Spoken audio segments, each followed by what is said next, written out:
ಆಕಾಶವಾಣಿ ಧಾರವಾಡ.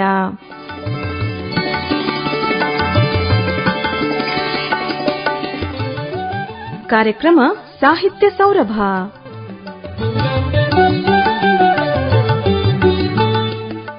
ಆತ್ಮೀಯ ಕೇಳುಗರಿಗೆ ನಮಸ್ಕಾರ. ಕೇಳುಗರೆ, ಇಂದಿನ ಸಾಹಿತ್ಯ ಸೌರಭ ಕಾರ್ಯಕ್ರಮದಲ್ಲಿ ಮನಗುಂಡಿಯ ಶ್ರೀ ಬಸವಾನಂದ ಸ್ವಾಮೀಜಿ ಅವರೊಂದಿಗೆ ಮಾತುಕತೆ. ಕಾರ್ಯಕ್ರಮ ನಡೆಸಿಕೊಡುತ್ತಾರೆ ಶರಣಬಸವ ಚೋಳಿನ್. ಆತ್ಮೀಯ ಕೇಳುಗರೆ, ಸಾಹಿತ್ಯ ಸೌರಭ ಕಾರ್ಯಕ್ರಮಕ್ಕೆ ಸ್ವಾಗತ, ಸುಸ್ವಾಗತ. ಕೇಳುಗರೆ, ಇವತ್ತು ಗಾಂಧಿ ಜಯಂತಿ. ಗಾಂಧೀಜಿಯವರು ಸತ್ಯಾಗ್ರಹದಿಂದಲೇ ಜಗತ್ತನ್ನು ಗೆದ್ದಂಥವರು, ಭಾರತಕ್ಕೆ ಮಹಾತ್ಮ ಆದಂಥವರು. ಗಾಂಧೀಜಿಯವರ ಮೇಲೆ ಸಾಕಷ್ಟು ಸಾಹಿತ್ಯದ ಪ್ರಭಾವ ಬಹಳ ಆಗಿದೆ. ಹರಿಶ್ಚಂದ್ರನ ಒಂದು ಕಾವ್ಯದಿಂದ ಪ್ರೇರಿತರಾದಂಥವರು, ಸತ್ಯವಂತನಾಗಿ ಇರ್ತೇನೆ ಅಂತೇಳಿ ಪ್ರಮಾಣ ಮಾಡಿದಂಥವರು. ಬಾಲ್ಯದಲ್ಲಿದ್ದಾಗ ಶಿಕ್ಷಕರ ಒಂದು ಮಾರ್ಗದರ್ಶನದಿಂದ ಎಲ್ಲವನ್ನು ತ್ಯಜಿಸಿ ಒಂದು ನಿರಾಳವಾದ ಭಾವನೆ, ಒಂದು ಸೇವಾ ಮನೋಭಾವನೆಯನ್ನ ಬೆಳೆಸಿಕೊಂಡಂಥವರು ಮಹಾತ್ಮ ಗಾಂಧೀಜಿ. ಇವತ್ತ ನಮ್ಮ ಜೊತೆಗೆ ಬಸವಾನಂದ ಸ್ವಾಮೀಜಿ ಇದ್ದಾರೆ. ಅವರು ಉಪವಾಸ ಸ್ವಾಮೀಜಿ ಅಂತಾನೆ ಜನಜನಿತರು. ಮನಗುಂಡಿಯ ಬಸವಾನಂದ ಸ್ವಾಮೀಜಿಯವರು ಇವತ್ತು ಜನಪ್ರಿಯವಾಗಿರುವಂತಹವರು. ಬಹಳ ಕಷ್ಟಪಟ್ಟು ಏಳು ಬೀಳುಗಳನ್ನು ಕಂಡು ಇವತ್ತು ನಾಡಿನೆಲ್ಲೆಡೆ ಅಷ್ಟೇ ಅಲ್ಲದೆ ಯೂಟ್ಯೂಬ್ ಮೂಲಕ ಜಗತ್ತಿನೆಲ್ಲೆಡೆ ಮನೆ ಮಾತಾಗಿರುವಂತಹ ಸ್ವಾಮೀಜಿಯವರು ತಮ್ಮ ಸರಳ ಜೀವನದಿಂದ ಅಂತಃಚಕ್ಷುಗಳಿಂದ ಅವರು ಇಡೀ ಸಮಾಜವನ್ನು ನೋಡ್ತಾ ಸಮಾಜವನ್ನು ತಿದ್ದುವ ಕೆಲಸವನ್ನು ಮಾಡ್ತಾ ಇದ್ದಾರೆ. ಈ ವಚನಗಳು ವಿಶೇಷವಾಗಿ ಅಲ್ಲಂ ಪ್ರಭುವಿನ ಬೆಡಗಿನ ವಚನಗಳನ್ನು ಅವರು ಲೀಲಾಜಾಲವಾಗಿ ವಿಶ್ಲೇಷಣೆ ಮಾಡ್ತಾರೆ.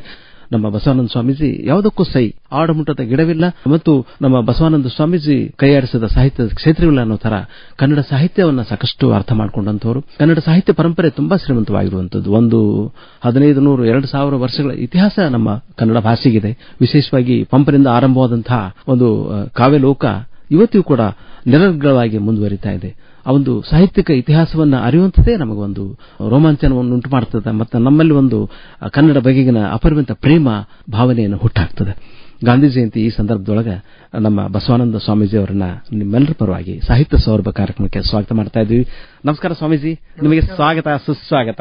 ಎಲ್ಲ ಕೇಳುಗರಿಗೆ ಮತ್ತು ತಮಗೆ ಮತ್ತು ಆಕಾಶವಾಣಿಯ ಎಲ್ಲರಿಗೂ ನನ್ನ ಹೃದಯಪೂರ್ವಕ ನಮಸ್ಕಾರ ಮತ್ತು ಗಾಂಧಿ ಜಯಂತಿಯ ಶುಭಾಶಯಗಳು.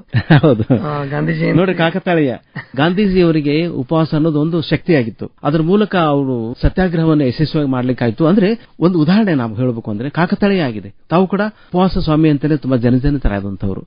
ಗಾಂಧೀಜಿಯವರ ಆ ಒಂದು ಶಕ್ತಿಯ ಬಗ್ಗೆ ನನ್ನ ಉಪವಾಸಕ್ಕೆ ಪ್ರೇರಣೆ ಗಾಂಧೀಜಿ. ಹೌದಾ? ಯಾಕಂದ್ರೆ ನಾನು ಟೀಚರ್ ಆಗಿದ್ದೆ, ಕೆಲಸ ಮಾಡ್ತಿರ್ಬೇಕಾದ್ರೆ ಅಕ್ಟೋಬರ್ ರಜೆಯಲ್ಲಿ ಒಂದು ಪುಸ್ತಕ ಬರೆದಿದ್ದೆ ಗಾಂಧೀಜಿಯವರ ಬಗ್ಗೆ.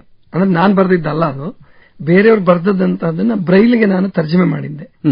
92ನೇ ಇಸ್ವಿ ಅಂತ ನನಗೆ ನೆನಪು. ಆವಾಗ ಪುಸ್ತಕ ಬರಿತಾನೆ ಅಂದ್ರೆ ಓದ್ ಹೇಳೋರು, ನಾನು ಲಿಪಿಗೆ ನಮ್ಮ ಬ್ರೈಲ್ ಲಿಪಿಗೆ ಬರಿತಾ ಇದ್ದೆ. ಬರ್ದ್ಬಿಟ್ಟು ಆ ಪುಸ್ತಕ ಮಾಡಿ ಲೈಬ್ರರಿಗೆ ಇಟ್ಟಿದ್ವಿ. ಗಾಂಧೀಜಿಯವ್ರದ್ದು ಮತ್ತೆ ಅದಕ್ಕಿಂತ ನಾನು ಇನ್ನೂ ಹೈಸ್ಕೂಲ್ ಓದ್ತಿರ್ಬೇಕಾದ್ರೂ ಕೂಡ ಪ್ರತಿ ಶುಕ್ರವಾರ ಏನು ಗಾಂಧಿ ಸ್ಮೃತಿ ಕಾರ್ಯಕ್ರಮ ಬರುತ್ತಲ್ಲ, ಆಕಾಶವಾಣಿ ಎಲ್ಲಾ ಕೇಂದ್ರಗಳಲ್ಲೂ ಬೇರೆ ಬೇರೆ ಸಮಯದಲ್ಲಿ ಪ್ರಸಾರ ಆಗುತ್ತೆ. ನಾನು ತಪ್ಪಿಸ್ಲಾರದೆ ಕೇಳ್ತಿದ್ದೆ. ಅವಾಗ 7:15 ಬರ್ತಾ ಇತ್ತು. ಅದು ಕೇಳೋದಂದ್ರೆ ತುಂಬಾ ಸಂತೋಷದ ಸಂಗತಿ ನನಗೆ, ಗಾಂಧಿ ಸ್ಮೃತಿ ಕೇಳಬೇಕಾದ್ರು. ಆಮೇಲೆ ನನ್ನ ಆರೋಗ್ಯದ ಸವಾಲುಗಳು ಇರ್ತಿದ್ವು. ಅವಾಗ ವಿದ್ಯಾರ್ಥಿ ಇದ್ದಾಗ ಆರೋಗ್ಯ ಕೆಡ್ತಿತ್ತು. ಗಾಂಧೀಜಿ ಈ ವಿಷಯದಲ್ಲಿ ತುಂಬಾ ಅಧ್ಯಯನ ಮಾಡಿದ್ದಾರೆ, ಸ್ವತಃ ಅನೇಕ ಪ್ರಯೋಗಗಳನ್ನು ಮಾಡಿದ್ದಾರೆ. ಹಾಗಾಗಿ ಇವತ್ತು ನಾನು ಏನು ಉಪವಾಸದ ಬಗ್ಗೆ ಕೆಲಸ ಮಾಡ್ತಾ ಇದ್ದೀನಿ ಮತ್ತು ಒಂದು ಪುಸ್ತಕ ಬರೆದಿದ್ದೀನಿ, ಉಪವಾಸ ಏನಿದೆ ರಹಸ್ಯ ಅಂತ ಹೇಳಿ. ಅದು ಅತ್ಯಂತ ಜನಪ್ರಿಯವಾದ ಪುಸ್ತಕ. ಈಗ ಸುಮಾರು 70-75 ಪ್ರತಿಗಳು ತಗೊಂಡಿದ್ದಾರೆ ಜನ. ಅಂತಹ ಪ್ರಸಿದ್ಧವಾದ ಪುಸ್ತಕ ಬರೀಲಿಕ್ಕೆ ಮತ್ತು ಸಾವಿರಾರು ಜನರಿಗೆ ಉಪವಾಸ ಮಾಡಿಸಿ ಆರೋಗ್ಯವನ್ನ ಕೊಡ್ಲಿಕ್ಕೆ ಮೂಲ ಪ್ರೇರಣೆ ಗಾಂಧೀಜಿ ಅಂತಾನೆ ಹೇಳಬೇಕು. ಗಾಂಧೀಜಿ ಹೆಸರು ಮಂತ್ರ ಆಗಿತ್ತು ನನಗೆ. ಕೆಲ ಸಂದರ್ಭದಲ್ಲಿ ಬಸವಣ್ಣವ್ರದ್ದು ಹೆಸರು ಗಾಂಧೀಜಿ ಹೆಸರು ಸೇರಿಸಿ ಇನ್ನೂ ಆಧ್ಯಾತ್ಮ ಕ್ಷೇತ್ರಕ್ಕೆ ಬಂದಿರಲಿಲ್ಲ. ನಾನೇ ಮಂತ್ರ ಮಾಡ್ಕೊಂಡಿದ್ದೆ, ಓಂ ಬಸವೇಶ್ವರ ಮಹಾತ್ಮ ಗಾಂಧಿ ಅಂತ ಹೇಳ್ಬಿಟ್ಟು. ಹಾಗೆ ಗಾಂಧೀಜಿಯ ಪ್ರೇರಣೆ ಸಾವಿರಾರು ಲಕ್ಷಾಂತರ ಜನರಿಗೆ ಆಗಿದೆ. ಜಯವು ಶಾಂತಿಯ ಶರಣ ಭಾರತ ಪಾರತಂತ್ರ ನಿವಾರಣ. ಜಯವು ಶಾಂತಿಯ ಶರಣ ಭಾರತ ಪಾರತಂತ್ರ ನಿವಾರಣ. ಜಯ ಮಹಾತ್ಮ ಜಯವು ಮೋಹನ ಪತಿತ ಜನ ಸಂಜೀವನ. ಪತಿತ ಜನ ಸಂಜೀವನ. ಬೆಳಕು ಬಿದ್ದಿತು ಭರತ ಭುವಿಯಲಿ ಜನ್ಮಿಸಲು ಗುರು ಗಾಂಧಿಯು. ಬೆಳಕು ಬಿದ್ದಿತು ಭರತ ಭುವಿಯಲಿ ಜನ್ಮಿಸಲು ಗುರು ಗಾಂಧಿಯು. ಕಲ ಕಲ ನೆನಗೆ ಎದ್ದು ನಿಂತಿತು ಕಲಕಲನೆ ನಗೆಯದ್ದು ನಿಂತಿತು ಶಾಂತಿ ಸೌಖ್ಯದ ನಾಂದಿಯೂ. ರಾಷ್ಟ್ರಪಿತ ಅವರು ಎಲ್ಲಾ ಕ್ಷೇತ್ರಗಳಲ್ಲಿ ಗಾಂಧೀಜಿಯವರ ಅನುಭವವನ್ನು ನಾವು ಪಡ್ಕೊಳ್ಬಹುದು. ಅಂತಹ ಒಬ್ಬ ಮಹಾತ್ಮನ ದಿನಾಚರಣೆ ಇಂದು ನನಗೆ ಆಕಾಶವಾಣಿಯಲ್ಲಿ ಸಂದರ್ಶನದಲ್ಲಿ ಭಾಗವಹಿಸತಕ್ಕಂತ ಅವಕಾಶ ಕೊಟ್ಟಿದ್ದೀರಿ. ನಿಮ್ಮೆಲ್ಲರಿಗೂ ನಾನು ಮತ್ತೊಮ್ಮೆ ಧನ್ಯವಾದ ಹೇಳ್ತೀನಿ. ಅಭಿನಂದನೆಗಳು ಸ್ವಾಮೀಜಿ. ಇವತ್ತು ಗಾಂಧಿ ಜಯಂತಿ ದಿವಸ ನಮ್ಮ ಜೀವನ ಅಂದ್ರೆ ನಮ್ಮ ವಿಚಾರಗಳೇ ನಮ್ಮ ಮುಂದಿನ ಬದುಕಿಗೆ ದಾರಿದೀಪ. ನಮ್ಮ ಸಾಂಸ್ಕೃತಿಕ ಹಿನ್ನೆಲೆ ಇರುವಂತಹ ನಮ್ಮ ದೇಶದೊಳಗೆ ಶ್ರೀಮಂತವಾದ ಸಾಹಿತ್ಯಕ್ಕೆ ಏನು ಕೊರತೆ ಇಲ್ಲ. ಮಹಾತ್ಮ ಗಾಂಧೀಜಿ ಒಂದು ಪರಿವರ್ತನೆ ಆಗ್ಲಿಕ್ಕೆ ಸಾಹಿತ್ಯನೇ ಒಂದು ಮೂಲ ಕಾರಣ. ಅವರು ಸತ್ಯ ಹರಿಶ್ಚಂದ್ರ ಒಂದು ನಾಟಕ ನೋಡ್ತಾ ಇದ್ರೆ ಅದರ ಒಂದು ಪೌರಾಣಿಕ ಹಿನ್ನೆಲೆ ನೋಡ್ತಾ ಅವರು ಶ್ರವಣ ಕುಮಾರನ ಪಿತೃಭಕ್ತಿ ನೋಡಿ ಅವರು ಓದ್ತಾರೆ. ಅಂದ್ರೆ ಹೇಗೆ ಪುಸ್ತಕಗಳು ಅವ್ರ ಮೇಲೆ ಪರಿಣಾಮ ಬೀರಿದ್ವು, ಅವರು ಮಹಾತ್ಮ ಆಗಲಿಕ್ಕೆ ದಾರಿ ಹೆಂಗಾಯ್ತು ಅಂದ್ರೆ ಅವರು ಗಾಂಧೀಜಿ ಒಂದು ನಾವು ತಿಳ್ಕೋಬೇಕು, ಏನು ಜೀವನದಲ್ಲಿ ಬರ್ತಕ್ಕಂತ ಕಷ್ಟಗಳು, ಕೋಟಲೆಗಳು, ಹೊಡೆತಗಳು, ಬಡಿತಗಳು ಎಲ್ಲವೂ ಕೂಡ ಒಬ್ಬ ಮನುಷ್ಯನನ್ನ ನಿರ್ಮಿಸ್ತದೆ. ಗಾಂಧೀಜಿಗೆ ತಂದೆ ಮೇಲೆ ಬಹಳ ಭಕ್ತಿ ಇತ್ತು. ಬಹಳ ಭಕ್ತಿ ಅಂದ್ರೆ ಬಹಳ ಭಕ್ತಿ. ಅವ್ರ ತಂದೆಗೆ ಹುಷಾರಿರ್ತಿರ್ಲಿಲ್ಲ. ಇವರು ತಂದೆಗೆ ನಿದ್ದೆ ಬರೋವರೆಗೂ ಕಾಲೊತ್ತದು. ಆಮೇಲೆ ಒಂದ್ಸಾರಿ ಈ PT ಕ್ಲಾಸಸ್ ತಗೊಳ್ತಿರ್ತಾರೆ. ಶನಿವಾರ ದಿವಸನೂ ತಗೊಂತಿರ್ತಾರೆ. ಸಂಜೆ 5 ಗಂಟೆಗೆ ಮೋಡ ಆಗ್ಬಿಟ್ಟು ಏನೋ ಒಂದು ಹೋಗಕ್ಕಾಗಲ್ಲ ಅವರಿಗೆ. ಅದು ತಡವಾಗಿ ಹೋದಾಗ ಕಾರಣನು ಹೇಳ್ತಾರೆ. ಅವರು ಸರಿಯಾದ ಕಾರಣ ಹೇಳ್ತಾರೆ. ತಂದೆ ಸೇವೆ ಮಾಡ್ತಿದ್ದೆ, ಮತ್ತೆ ನನಗೆ ಗೊತ್ತಾಗ್ಲಿಲ್ಲ ಸರ್ ಸಮಯ. ಆದ್ರೂ ಅವ್ರು ಶಿಕ್ಷೆ ಕೊಡ್ತಾರೆ. ಆವಾಗ ಅವರೊಂದು ದೊಡ್ಡ ಪಾಠ ಕಲಿತಾರೆ. ಹೇಗೆ ಹರಿಶ್ಚಂದ್ರನ ನಾಟಕದಿಂದ ಶ್ರವಣಕುಮಾರನ ಆ ಘಟನೆಯಿಂದ ಏನ್ ಪಾಠ ಕಲಿತಾರೋ ಅಷ್ಟೇ ಪಾಠವನ್ನ ಅವರಿಗೆ ಶಿಕ್ಷೆ ಕೊಟ್ಟಾಗ ಕಲಿತಾರ ಅವರು. ಸಾಹಿತ್ಯ ಅನ್ನುವಂಥದ್ದು ಯಾವ ರೂಪದಲ್ಲಾದ್ರೂ ಇರ್ಬೋದೇನೋ. ಆಕ್ಚುಲಿ ಸಾಹಿತ್ಯ ಅಂತಂದ್ರೆ ಕೂಡಿಸೋದಂತ ಆಗುತ್ತೆ. ಒಂದರ್ಥ ಧಾರಣೆ ಅಂತ ಅರ್ಥ ಆಗುತ್ತೆ. ಲಿಂಗ ಸಾಹಿತ್ಯ ಅಂತ ಬಳಸ್ತಾರೆ ಶರಣರು. ಲಿಂಗ ಸಾಹಿತ್ಯವಾದ ಬಳಿಕ ಅಂತ ಬಳಸ್ತಾರೆ. ಅಂದ್ರೆ ಲಿಂಗ ಧಾರಣೆ ಆಗೋದಕ್ಕೂ ಕೂಡ ಲಿಂಗ ಸಾಹಿತ್ಯ ಅಂತ ಬಳಸಿರುವಂತದ್ದು ವಚನಗಳನ್ನು ನಾವು ಕಾಣ್ತೀವಿ. ಅಂದ್ರೆ ಗಾಂಧೀಜಿಯ ಮೇಲೆ ಪ್ರತಿಯೊಂದು ಘಟನೆಗಳು ಪರಿಣಾಮ ಮಾಡ್ತಿದ್ವು. ಪ್ರತಿಯೊಂದು ಘಟನೆಗಳು ಅದರಿಂದ ಪಾಠ ಕಲಿತಿದ್ರು. ಆ ಪಾಠವನ್ನು ಮರಿತಿರ್ಲಿಲ್ಲ ಅವರು. ಅದು ಬಹಳ ವಿಶೇಷ. ಅಂದ್ರೆ ಎಷ್ಟು ಸೂಕ್ಷ್ಮ ಸಂವೇದಿಗಳಾಗಿದ್ರು ಅವರು. ಸತ್ಯ ಹರಿಶ್ಚಂದ್ರ ನಾಟಕ ನೋಡ್ಬಿಟ್ಟು ಅವ್ರ ಮನಸ್ಸಲ್ಲಿ ಬರೀ ಅದೇ ತುಂಬಿರುತ್ತೆ. ಇಡೀ ಜಗತ್ನವರೆಲ್ಲ ಯಾಕೆ ಇಂತಹ ಸತ್ಯವಂತರಾಗಬಾರದು, ಎಷ್ಟು ಸರಳವಾದ ಮಾರ್ಗ ಇದೆಯಲ್ಲ. ಸುಳ್ಳು ಹೇಳೋದಕ್ಕೆ ಕಷ್ಟಪಡ್ಬೇಕು, ಸುಳ್ಳು ಹೇಳಿದ್ಮೇಲೆ ಶಿಕ್ಷೆ ಅನುಭವಿಸಬೇಕು. ಆದ್ರೆ ಸತ್ಯವಂತರಿಗೆ ಏನ್ ಕಷ್ಟ ಇಲ್ವಲ್ಲ, ಸರಳ ಇದೆಯಲ್ಲ. ಎಲ್ಲರೂ ಸತ್ಯವಂತರಾಗ್ಬಿಟ್ರೆ ಸಮಸ್ಯೆನೇ ಇಲ್ಲ ಅಂತ ಅಷ್ಟು ಸಣ್ಣ ಹುಡುಗ ಕನಸು ಕಾಣ್ತಾನೆ. ಅಂದ್ರೆ ಅದು ಗಾಂಧೀಜಿಯವರ ಮೇಲೆ ಪರಿಣಾಮ ಬೀರಿದಂತಹ ಒಂದು ಪ್ರಸಂಗ. ಸತ್ಯವನ್ನು ಪಾಲಿಸಲು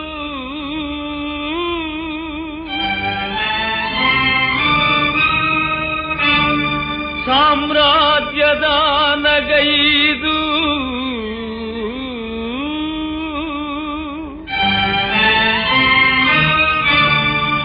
ಸತಿಸುತರೊಡನೆ ಸಾಗುತಿಗನಯ್ಯ ಸತ್ಯಸಂಧ ಹರಿಶ್ಚಂದ್ರ.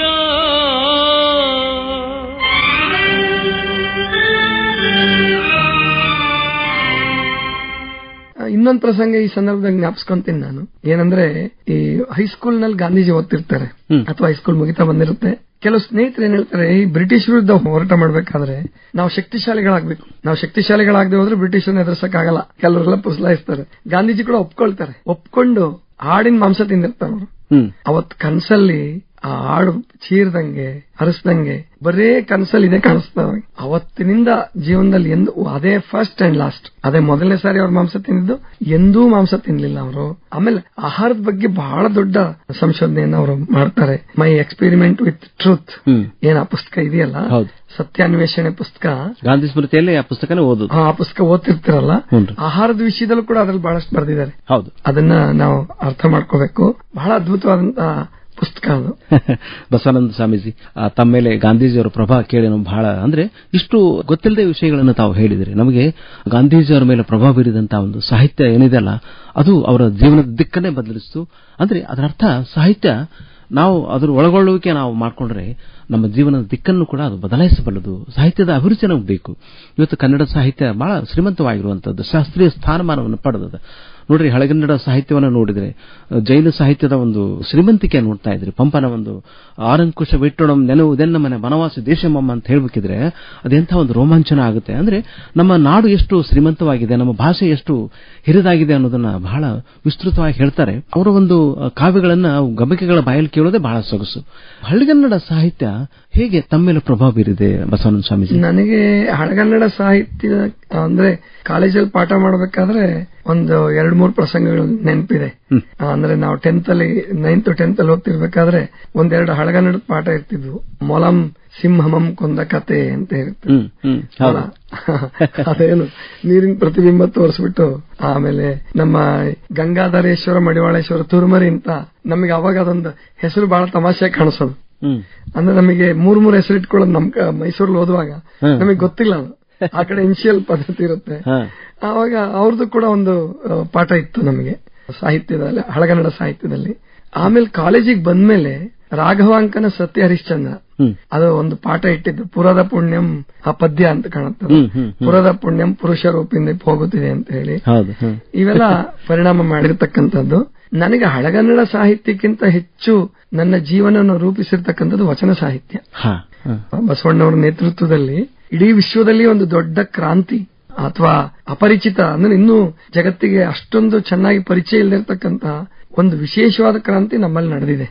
ಸಾಹಿತ್ಯ ದೃಷ್ಟಿಯಿಂದ ನೋಡ್ರಿ, ಸಾಮಾಜಿಕ ದೃಷ್ಟಿಯಿಂದ, ಧಾರ್ಮಿಕ ದೃಷ್ಟಿಯಿಂದ, ಆಧ್ಯಾತ್ಮಿಕ ದೃಷ್ಟಿಯಿಂದ, ಯಾವುದೇ ದೃಷ್ಟಿಯಿಂದ ನೋಡಿದ್ರು ಕೂಡ ಅಂತಹ ಕ್ರಾಂತಿ 36 ವರ್ಷಗಳಲ್ಲಿ, ಕಲ್ಯಾಣದಲ್ಲಿ 36 ವರ್ಷಗಳಲ್ಲಿ ಆ ಕ್ರಾಂತಿ ನಡೀತು. ಅಂತಹ ಕ್ರಾಂತಿಯ ಪ್ರಭಾವ ಮತ್ತು ಬಸವಣ್ಣನವರ ಅಲ್ಲಮ ಪ್ರಭುಗಳ ವಚನ ಸಾಹಿತ್ಯದ ಪ್ರಭಾವ, ಅಕ್ಕ ಮಹಾದೇವರ ವಚನ ಸಾಹಿತ್ಯದ ಪ್ರಭಾವ ನನ್ನ ಮೇಲೆ ಆಗಿದ್ದಕ್ಕೆ ಇವತ್ತು ನಾನು ಕಣ್ಣಿಲ್ಲದಂತಹ ಈ ಸ್ಥಿತಿನಲ್ಲಿ ಇಷ್ಟೆಲ್ಲ ಸಾಧನೆ ಮಾಡಲಿಕ್ಕೆ ನನಗೆ ವಚನ ಸಾಹಿತ್ಯ ಪ್ರೇರಣೆ ಮತ್ತು ಅದು ಪೋಷಣೆ, ನನ್ನನ್ನು ಪೋಷಣೆ ಮಾಡ್ತಾ ಇದೆ ಅಂತ ಹೇಳ್ಬೇಕದು. ಅಷ್ಟು ನನಗೆ ಮತ್ತು ವಚನ ಸಾಹಿತ್ಯಕ್ಕೆ ಬಾಂಧವ್ಯ. ಬಸವಾನಂದ ಸ್ವಾಮೀಜಿ, ತಾವು ಬೇಲೂರಿನವರು. ಹೌದು. ತುಂಬಾ ಕಷ್ಟಪಟ್ಟು ನೀವು ಗದಗಿನ ತೋಂಟದಾರ ಮಠಕ್ಕೆ, ತೋಂಟದಾರ ಶ್ರೀಗಳ ಆಶ್ರಯದೊಳಗೆ ಸ್ವಲ್ಪ ದಿವಸ ಇದ್ರಿ. ಮೊದಲು ಕೂಡಲ ಸಂಗಮದಿಂದ ಪ್ರಾರಂಭ ಆಗ್ತದೆ ನನ್ನ. ಆಮೇಲೆ ಮನಗುಂಡಿ ಆಶ್ರಮ ಆರಂಭ ಮಾಡಿದ್ದೇನಿದೆಲ್ಲ. ಆಮೇಲೆ ಇದು ಇತಿಹಾಸ. ಅದು ಯಾವ ಸವಾಲುಗಳನ್ನು ತಾವು ಎದುರಿಸಿರಿ, ಮತ್ತೆ ಆ ಸಾಹಿತ್ಯ ಅಂತ ಹೇಳ್ತಾ ಇದ್ರಿ, ವಚನ ಸಾಹಿತ್ಯ ಇರಬಹುದು, ಯಾವುದೇ ಒಂದು ಅರಿವೆ ಗುರು ಅಂತ ಕರ್ನಾಟಕ ವಿಶ್ವವಿದ್ಯಾಲಯದ ಒಂದು ಎಂಬ್ಲೆಮ್, ಅದು ಘೋಷವಾಕ್ಯ ಇದೆ. ಅಂದ್ರೆ ಅರಿವು ಮಾಡ್ಕೊಳ್ಳಿಕ್ಕೆ ಹೇಗೆ ಈ ಒಂದು ನಮ್ಗೆ ಸಾಹಿತ್ಯ ನಿಮ್ಮ ಜೀವನದೊಳಗೆ ಬೆಳಕಾಗಿ ಬಂತು, ತಾವು ಒಂದು ಮೆಟ್ಲಿಂದ ಇನ್ನೊಂದು ಮೆಟ್ಲ ಹತ್ಲಿಕ್ಕೆ ಹೆಂಗ್ ಸಹಾಯ ಆಯ್ತು, ಅದ್ರ ಬಗ್ಗೆ ಆ ರೋಚಕ ಕಥೆಯನ್ನು ಹೇಳ್ಬೋದಾ? ಸಾಹಿತ್ಯ ಪ್ರಭಾವ ಆಗೋದು ಒಂದು ಸಾಹಿತ್ಯನೇ ಆಗಬೇಕು ಅಂತೇನಿಲ್ಲ. ಆದ್ರೂ ನಾನು ಒಂದು 7-8 ಪುಸ್ತಕಗಳನ್ನ ನಾನು ಬರೆದಿದ್ದೀನಿ. ಅಂದ್ರೆ ಮೊದಲನೇ ನನ್ನ ಪುಸ್ತಕ ಅಂದ್ರೆ ಆರೋಗ್ಯ ಅಮೃತ ಅಂತ ಹೇಳ್ಬಿಟ್ಟು, ವಚನದಲ್ಲಿ ಸಮಗ್ರ ಆರೋಗ್ಯದ ಪರಿಕಲ್ಪನೆ, ಆರೋಗ್ಯದ ವಿಷಯದಲ್ಲೇ ನಾನು ಅಧ್ಯಯನ ಮಾಡಿ ಅದ್ರ ಬಗ್ಗೆ ಪುಸ್ತಕ ಬರೆದೆ. ಸುಮಾರು ಒಂದು 250 ಪೇಜಿನ ಪುಸ್ತಕ. ಅದು ಅಲ್ಲಿಂದ ನಂದು ಪ್ರಾರಂಭ ಆಯಿತು. ಈ ಸಾಹಿತ್ಯದ ಪ್ರಭಾವದಿಂದ ಜೀವನದಲ್ಲಿ ಪರಿವರ್ತನೆ ಅಂದ್ರೆ ಅಲ್ಲಮ ಪ್ರಭುಗಳದೊಂದು ವಚನ ಬರುತ್ತೆ. ಕೊಟ್ಟ ಕುದುರೆಯನ್ನು ಏರಲರಿಯದೆ ಮತ್ತೊಂದು ಕುದುರೆಯ ಬಯಸುವವರು ವೀರರು ಅಲ್ಲ, ಧೀರರು ಅಲ್ಲ. ಅಂದ್ರೆ ಒಂದು ಕುದುರೆ ನಮಗೆ ಕೊಡಲ್ಪಟ್ಟಿದೆ, ದೇಹ ಅಂತಾನೂ ಅರ್ಥ ಮಾಡ್ಕೊಳ್ಬಹುದು, ಬದುಕು ಅಂತಾನೂ ಅರ್ಥ ಮಾಡ್ಕೊಳ್ಬಹುದು. ನಾವು ಮತ್ತೆ ಹುಟ್ಟನ್ನ ನಾವು ಆಯ್ಕೆ ಮಾಡ್ಕೊಳಕ್ಕಾಗಲ್ಲ. ನಾವ್ ಇಂಥವ್ರ ಗರ್ಭದಲ್ಲಿ ಹುಟ್ಟಬೇಕು ಅಂತ ಹೇಳಿ ಯಾರು ಆಯ್ಕೆ ಮಾಡ್ಕೊಳಕ್ಕಾಗಲ್ಲ. ಮತ್ತೆ ಸಾವು ಗೊತ್ತಿಲ್ಲ ನಮ್ಗೆ, ಸಾಯೋದಂತೂ ಗ್ಯಾರಂಟಿ, ಆದ್ರೆ ಸಾವು ಗೊತ್ತಿಲ್ಲ. ಹುಟ್ಟಿರೋದು ಖಂಡಿತ ಹುಟ್ಟಿದೀವಿ, ಆದ್ರೆ ಹುಟ್ಟಿ ಒಂದ್ 3 ವರ್ಷ ಆಗೋವರೆಗೂ 4 ವರ್ಷ ಆಗೋವರೆಗೂ ನಮಗೆ ನಮ್ಮ ಅರಿವೇ ಇರೋದಿಲ್ಲ.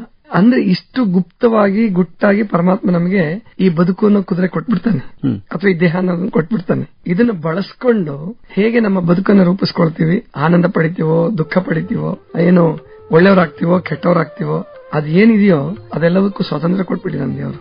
ಅದಕ್ಕೆ ಅಲ್ಲಮ ಪ್ರಭುಗಳ ಈ ವಚನ ನನ್ನನ್ನ ತುಂಬಾ ಪರಿಣಾಮಿಸಿದಂತ. ಕೊಟ್ಟ ಕುದುರೆಯ ನೇರಲರಿಯದೆ ಮತ್ತೊಂದು ಕುದುರೆಯ ನೇರ ಬಯಸುವರು, ಕೊಟ್ಟ ಕುದುರೆಯ ನೇರಲರಿಯದೆ ಮತ್ತೊಂದು ಕುದುರೆಯ ನೇರ ಬಯಸುವರು.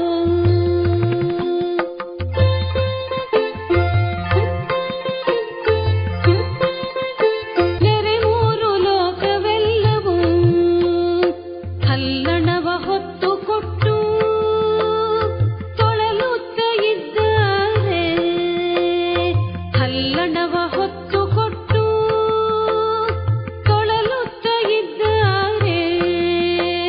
ಗುಹೇಶ್ವರ ನನಗೆ ಒಂದು ಬದಲಾವಣೆಯ ಹೊಸ್ತಿಲಲ್ಲಿ ನಿಂತಿದ್ದೆ ನಾನು. ಒಂದು 2 ತಿಂಗಳು ಬಹಳ ಚಿಂತನೆ, ಅಂದ್ರೆ ಟೀಚರ್ ಆಗಿದ್ದೆ ನಾನು. ಬ್ಲೈಂಡ್ ಸ್ಕೂಲ್ಗೆನೆ ನಾನು ಶಿಕ್ಷಕನಾಗಿ ಕೆಲಸ, ಮಕ್ಕಳಿಗೆಲ್ಲ ಪಾಠ ಹೇಳ್ತಾ ಇದ್ದೆ. 1 ವರ್ಷ ಸರ್ವಿಸ್ ಆಗಿತ್ತು. ಮತ್ತೆ ಸಂಪೂರ್ಣವಾಗಿ ಗ್ರಾಂಟ್ ಇನ್ ಏಡ್ ಸ್ಕೂಲ್ ಅದು. ಅಂದ್ರೆ ಜೀವನಕ್ಕೆ ಬದುಕಿಗೆ ಒಂದು ವ್ಯವಸ್ಥೆ ನೆಲೆ ಸಿಕ್ಬಿಟ್ಟಿದೆ. ಆದ್ರೆ ಮನಸ್ಸು ಏನೋ ಹುಡುಕ್ತಾ ಇದೆ. ನನಗದ್ರಲ್ಲಿ ಸಮಾಧಾನ ಇಲ್ಲ. ನಾನು ತುಂಬಾ ಚೆನ್ನಾಗಿ ಪಾಠ ಮಾಡ್ತಿದ್ದೆ ಅಂತ ಎಲ್ಲರೂ ಹೇಳ್ತಿದ್ರು. ನಾನು ಹೇಗ್ ಮಾಡ್ತಿದ್ನೋ ಪರಮಾತ್ಮನಿಗೆ ಗೊತ್ತು. ಎಲ್ಲರೂ ಖುಷಿ ಪಡ್ತಾ ಇದ್ರು, ಮಕ್ಕಳು ಸಂತೋಷ ಪಡ್ತಾ ಇದ್ರು. ಆದ್ರೂ ಕೂಡ ನನಗೆ ಅದ್ರಲ್ಲಿ ಸಮಾಧಾನ ಇರಲಿಲ್ಲ. ಆವಾಗ ಪ್ರಭುದೇವರದು ಈ ವಚನ ಮತ್ತು ಪರಮಪೂಜ್ಯ ಲಿಂಗಾನಂದ ಸ್ವಾಮಿಗಳು ಅಂತಿದ್ರು, ಕೂಡಲ ಸಂಗಮದಲ್ಲಿ ಬಸವಧರ್ಮ ಪೀಠ ಕಟ್ಟಿದಂತವ್ರು. ಅವರು ಹಾಸನಕ್ಕೆ ಬಂದ್ರು. ಹಾಸನದಲ್ಲಿ ನಾನು ಟೀಚರ್ ಆಗಿ ಕೆಲಸ ಮಾಡ್ತಾ ಇದ್ದೆ. ಆವಾಗ ಅಲ್ಲಿ ಬದಲಾವಣೆಯ ಪರ್ವ ಪ್ರಾರಂಭ ಆಯ್ತು. ಅವ್ರದ್ದು 1.5 ತಿಂಗಳ ಪ್ರವಚನ ಜೊತೆಗೆ ಇನ್ನೊಂದು ಪುಸ್ತಕ ನನ್ನ ಮೇಲೆ ಪರಿಣಾಮ ಮಾಡಿದಂತಹದ್ದು, ಈ ಮಾರ್ಗಕ್ಕೆ ಬರ್ಲಿಕ್ಕೆ ಪ್ರೇರಣೆ ಆದಂತ ಮಾತಾಜಿ ಅವರದ್ದು ತರಂಗಿಣಿ ಎನ್ನುವಂತಹ ಪುಸ್ತಕ. ಅದು ಮಹಾದೇವಕ್ಕನವರ ಸಮಗ್ರ ಜೀವನ ಚರಿತ್ರೆ. ಮಹಾದೇವಕ್ಕ ಹುಟ್ಟದ ಪೂರ್ವದಿಂದ ಅವ್ರ ತಾಯಿ ತಂದೆಗಳು ಓಂಕಾರ ಶೆಟ್ಟಿ ಲಿಂಗಮ್ಮ ಅಂತ ಹೇಳಿ ಅಲ್ಲಿಂದ ಪ್ರಾರಂಭಿಸಿ ಆ ಕದಳಿಯ ಬನದಲ್ಲಿ ಐಕ್ಯ ಆಗುವವರೆಗೆ ಅದು ಸುಮಾರು 60 ಅಧ್ಯಾಯಗಳನ್ನು ಉಳ್ಳಂತ ಬೃಹತ್ ಕಾದಂಬರಿ. ಅದನ್ನು ಓದಿಸ್ತಾ ಇದ್ದೆ. ಅದರಿಂದ ನನಗೆ ಈ ಜೀವನವನ್ನು ಆರಿಸ್ಕೊಳ್ಳೋದಕ್ಕೆ ಧೈರ್ಯ ಬಂತು. ಮತ್ತೆ ಈ ಜೀವನಕ್ಕೆ ಬರೋದು ದೊಡ್ಡದಲ್ಲ, ಬರೋದೇ ಕಷ್ಟ. ಮೊದಲು ಬಂದ ಮೇಲೆ ಇಲ್ಲಿಯ ಸವಾಲುಗಳು ಎದುರಿಸ್ತೀವಲ್ಲ, ಅದು ಇನ್ನೂ ದೊಡ್ಡ ಒಂದು ಕಥೆ. ಅದು ಗಟ್ಟಿತನ ಮಾಡ್ತದೆ, ಗಟ್ಟಿತನವನ್ನು ತರ್ತದೆ. ಜೊತೆಗೆ ಜೀವನವನ್ನು ಪಾಠ ಕಲ್ಸುತ್ತ. ಬಯಲಲ್ಲೇ ನಿಂತಂಗಲ್ಲ, ಮಳೆ ಪೂರ ಬಯಲಲ್ಲಿ ನಿಂತಂಗೆ. ಈ ಸಂಸಾರದಲ್ಲಿರೋದು ಅಂದ್ರೆ ಈ ಬರ್ಚಿ ಕುರಾಣಿ ಅಥವಾ ಬಂದೂಕ್ ಹಿಡ್ಕೊಂಡು ಹೋರಾಟ ಮಾಡೋದು ಬದುಕಲ್ಲಿ. ಈ ಸನ್ಯಾಸಿ ಜೀವನ ಅಂತಂದ್ರೆ ನಿರಾಯುಧನಾಗಿ ಬಯಲಲ್ಲಿ ನಿಂತು ಹೋರಾಟ ಮಾಡ್ತಕ್ಕಂಥದ್ದು. ಸವಾಲುಗಳಿಗೂ ಮಿತಿ ಇಲ್ಲ, ಆಕಾಶದಷ್ಟು ಆಗಲ್ಲ ಸವಾಲುಗಳು ಕೂಡ. ಅಂಥದನ್ನು ಎದುರಿಸಿ ನೀವು ಜಯಿಸಿದ್ರಿ. ನೀವು ಹೇಳಿದ್ರಿ ನಾ ಶಿಕ್ಷಕ ಆದ್ನೇ ಇಲ್ಲೋ ಅಂತ ಹೇಳಿ. ಆದ್ರೆ ನಿಮ್ಮಿಂದ ಪ್ರೇರಣೆ ಪಡೆದು ಉಪವಾಸ ಮಾಡಿ ತಮ್ಮ ಜೀವನವನ್ನು ಸಾರ್ಥಕ ಮಾಡ್ಕೊಂಡಂತ ಲಕ್ಷಾಂತರ ಜನ ಹೇಳ್ತಾರೆ ನೀವು ಒಳ್ಳೆ ಟೀಚರ್ ಅಂತ ಹೇಳಿ. ಅವ್ರು ನಿಮ್ಮಿಂದ ಪ್ರೇರಣೆ ಪಡೆದು ಇವತ್ತು ಉಪವಾಸ ಒಂದು ಶಕ್ತಿಯಾಗಿ ಇವತ್ತು ಗೋಚರ ಆಗ್ತಾ ಇದೆ ಜನರಿಗೆ. ವೈದ್ಯರು ಕೂಡ ಅದನ್ನು ಒಪ್ಕೋತಾ ಇದ್ದಾರೆ. ಬಸವಾನಂದ ಸ್ವಾಮೀಜಿ, ಈಗ ತಾವು 7-8 ಪುಸ್ತಕಗಳನ್ನು ಬರೆದಿರಿ. ಈಗ ಒಟ್ಟಾರೆ ನಮ್ಮ ಜೀವನದೊಳಗ ಸಾಹಿತ್ಯ ಅನ್ನೋದೇನಿದೆಯಲ್ಲ, ಒಂದು ಗಾಢವಾದ ಪ್ರಭಾವವನ್ನು ಬೀರಬೇಕು. ಇವತ್ತೇನಾಗಿದೆ, ಸಾಮಾಜಿಕ ಜಾಲತಾಣ ನಮ್ಮಲ್ಲಿ ಹಾಸುಹಕ್ಕಾಗಿದೆ. ಅದರಲ್ಲೂ ಕೂಡ ನಮಗೆ ಕನ್ನಡ ಭಾಷೆ ಶ್ರೀಮಂತವಾಗಿ ಪ್ರಖರವಾಗಿ ಬೆಳಕಿ ಬರ್ತಾ ಇದೆ. ಆದ್ರೆ ಮುಖ್ಯವಾಗಿ ಬರೆಯೋದು ರೂಢಿ ತಪ್ತಾ ಇದೆ. ಆಮೇಲೆ ಓದಬೇಕು ಅನ್ನೋದು ಪುಸ್ತಕ ಹೇಳ್ತದೆ, ನಾ ತಲೆ ಬಗ್ಗಿಸಿ ನನ್ನನ್ನು ನೋಡು, ನಾನು ನನ್ನ ತಲೆ ಎತ್ತುವಂತೆ ಮಾಡುತ್ತೇನೆ. ಆದ್ರೆ ಇವತ್ತು ಎಷ್ಟೋ ಜನ ಈ ತಲೆ ಬಗ್ಗಿಸಿ ನೋಡ್ಲಿಕ್ಕೆ ತಯಾರಿಲ್ಲ, ತಲೆ ಎತ್ತಲಿಕ್ಕೂ ತಯಾರಿಲ್ಲ. ಅವರು ತಲೆ ಬಗ್ಗಿಸ್ತಾರೆ, ಪುಸ್ತಕದ ಮುಂದೆ ತಲೆ ಬಗ್ಸಲ್ಲ. ಆ ಮೊಬೈಲ್ ನ ಎತ್ಕೊಂಡು ಕಣ್ಣಿಗೆ ಇಟ್ಕೊಂಡ್ಬಿಟ್ಟು ಕಣ್ ಕಳ್ಕೊಂತ ಇದಾರೆ. ಆಮೇಲೆ ಅದಕ್ಕೆ ನಾನು ಹೇಳ್ತೀನಿ, ಮನಸ್ಸನ್ನ ಅರಳಿಸೋದು ಮತ್ತು ಮನಸ್ಸನ್ನ ಕೆರಳಿಸೋದು. ಸಾಮಾಜಿಕ ಜಾಲತಾಣಗಳೇನಿದಾವೆ ಅರಳಿಸೋದಕ್ಕಿಂತ ಕೆರಳಿಸೋ ಕೆಲಸನೇ ಜಾಸ್ತಿ ಮಾಡ್ತಾ ಇರ್ತಕ್ಕಂಥದ್ದು. ಯಾವ್ದೋ ಒಂದು ವಾಟ್ಸ್ಆಪ್ ಮೆಸೇಜ್ ಬಂತು, ಮೊಬೈಲ್ ಬೇರೆಯವ್ರದ್ದು ಬಿಟ್ಬಿಡಿ, ನಂದೇನೆ, ನಾನು ವಾಟ್ಸ್ಆಪ್ ನೋಡಲ್ಲ, ಆಮೇಲೆ ನಾ ಕೇಳಿಸ್ಕೊಳ್ಳೋದು ಇಲ್ಲ, ಅದರಲ್ಲಿ ಇರಲ್ಲ ನಾನು. ಆದ್ರೂ ಕೂಡ ನಾನು ಮೊಬೈಲ್ ಬಿಟ್ಟೋಗಿರ್ತೀನಿ. ಪ್ರಾರ್ಥನೆಗೆ ಹೋಗುವಾಗ 7 ರಿಂದ 8 ಗಂಟೆ ನಮ್ಮಲ್ಲಿ ಪ್ರಾರ್ಥನೆ ಇರ್ತದೆ, ಬಿಟ್ಟು ಹೋಗಿರ್ತೀನಿ. ಬಂದ ಕೂಡಲೇ ನಾನು ಮೊಬೈಲ್ ನೋಡ್ತೀನಿ, ಮಿಸ್ ಕಾಲ್ ಯಾವ ಬಂದಿದೆ ಅಂತ ಹೇಳಿ ನೋಡ್ಬೇಕು ಅಂತ ಅನ್ಸುತ್ತೆ. ಅಂದ್ರೆ ನಾನು ಇಷ್ಟು ಅಧ್ಯಾತ್ಮ ಸಾಧನೆ ಮಾಡಿ 32 ವರ್ಷಗಳಿಂದ 31-32 ವರ್ಷದಿಂದ ಅಧ್ಯಾತ್ಮ ಸಾಧನೆ ಮಾಡ್ತಿರೋನಿಗೆ ಮೊಬೈಲ್ ಇಷ್ಟು ಕಷ್ಟ ಕೊಟ್ರೆ, ಅಂದ್ರೆ ಇಷ್ಟು ಸೆಳೆದಿಟ್ಕೊಂಡ್ರೆ, ಇನ್ ಸಾಮಾನ್ಯ ಜನರ ಪಾಡೇನು, ಯುವಕ ಯುವತಿಯರ ಪಾಡೇನು? ಆಮೇಲೆ ಮಕ್ಕಳು, ವಿಶೇಷವಾಗಿ ಬಾಲಕ ಬಾಲಕಿಯರಿಗೆ ಮೊಬೈಲ್ ಬಹಳ ತೊಂದರೆ ಕೊಡ್ತಾ ಇದೆ. ಕೆಲವು ದೇಶಗಳಲ್ಲಿ ಬ್ಯಾನ್ ಮಾಡಿದ್ದಾರೆ. ಅಂದ್ರೆ ಮಕ್ಕಳಿಗೆ 5 ವರ್ಷ ಆಗೋವರೆಗೂ 6 ವರ್ಷ ಆಗೋವರೆಗೂ ಮೊಬೈಲ್ ಕೊಡ್ಲೇಬಾರದು, ಮುಟ್ಟಿಸಬಾರದು ಅನ್ನೋಷ್ಟರ ಮಟ್ಟಿಗೆ ಬ್ಯಾನ್ ಮಾಡ್ತಿದ್ದಾವೆ ದೇಶಗಳು. ಆ ಮಟ್ಟಕ್ಕೆ ಬಂದಿದೆ. ಅಂದ್ರೆ ಅಷ್ಟು ದುಷ್ಪರಿಣಾಮವನ್ನು ಉಂಟು ಮಾಡ್ತಾ ಇದೆ.